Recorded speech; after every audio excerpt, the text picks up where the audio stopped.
हर दिन एक चौपाई के साथ हम शुभारंभ करते हैं, शुभारंभ तो नहीं, समापन करते हैं भागवत कथा का। तो आज की चौपाई आपने सुंदरकांड में बहुत बार सुनी होगी। कवन सो काज कठिन जग माही, जो नहीं होई तात तुम पाही। ऐसा कोई कार्य नहीं है जो तुमसे संभव नहीं हो, बस ऐसा ही है कि उनकी कृपा हमारे ऊपर है, वही सारे कार्य हमसे करा रहे हैं।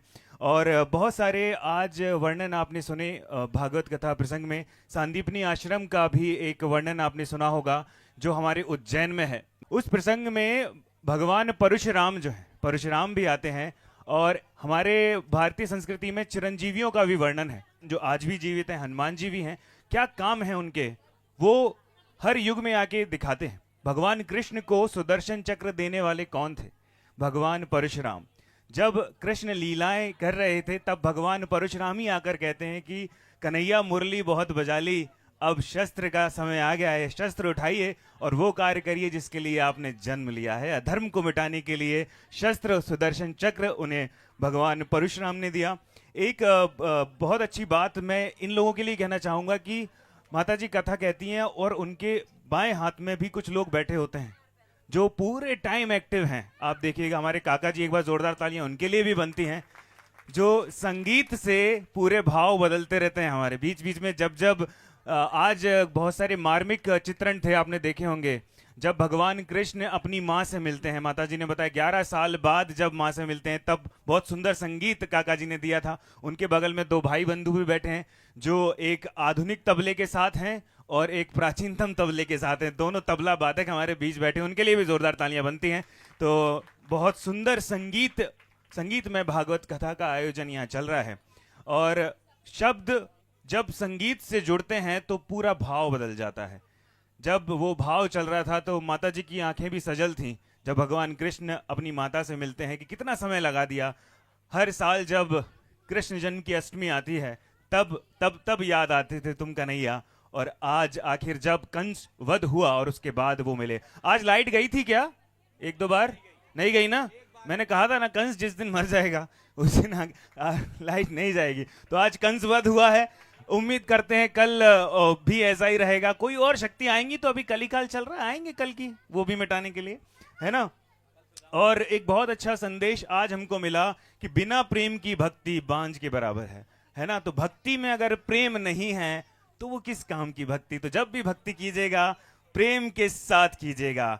आदरणीय संदीप शुक्ला जी द्वारा ये आयोजन किया जा रहा है, सिंगल स्टेप्स एसोसिएशन के फाउंडर जो हैं। और भगवान गणेश की, संदीप जी आइए ना, भगवान गणेश की विशेष कृपा है इन पर।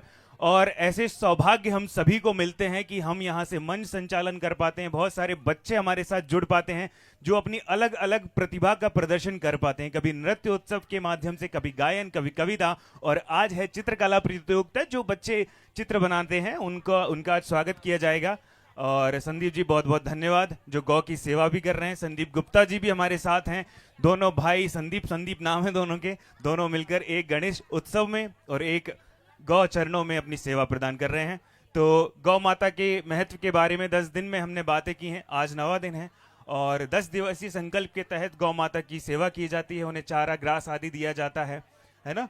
और आप भी उसकी सेवा कर सकते हैं। उसके विषय में आप संदीप जी से मिल सकते हैं, संदीप गुप्ता जी से, किस तरह आप इस महायज्ञ में जुड़ सकते हैं गौ सेवा के, किस तरह आप अपना योगदान दे सकते हैं। साथ ही बहुत सारी आप वहां पर भी देख सकते हैं, गौ मंडप जो लगा हुआ है वहां पर गाय की जानकारी है। गणेश गैया गोपाल मंडप हमारे इस मंडप का नाम है। एक बार फिर आपका स्वागत है, अभिनंदन है। 6 तारीख याद रखिएगा, 6 सितंबर यानी कि 2 दिन बाद होने वाली है महाआरती। हर वर्ष हम महाआरती करते हैं, लेकिन इस बार की जो महाआरती है वो दिन में होगी ना। गणेश जी का विसर्जन भी होगा उस दिन, पर कल समापन हो जाएगा। लेकिन जो महाआरती और भंडारा है 6 तारीख को किया जाएगा। संदेश के माध्यम से भी ये जानकारी आपको मिलती रहेगी। हाँ, 6 तारीख को जो महाआरती है वो, उसमें हमारी गायिका जी, जो गायिका महोदय हैं सोनम पगारे जी हमारे साथ जुड़ेंगी, जो माता जी की बेटी हैं। 2-3 दिन पहले आपने भजनों में उन्हें सुना था, उन्हीं के सुंदर मुख से हम सुनेंगे बहुत सारी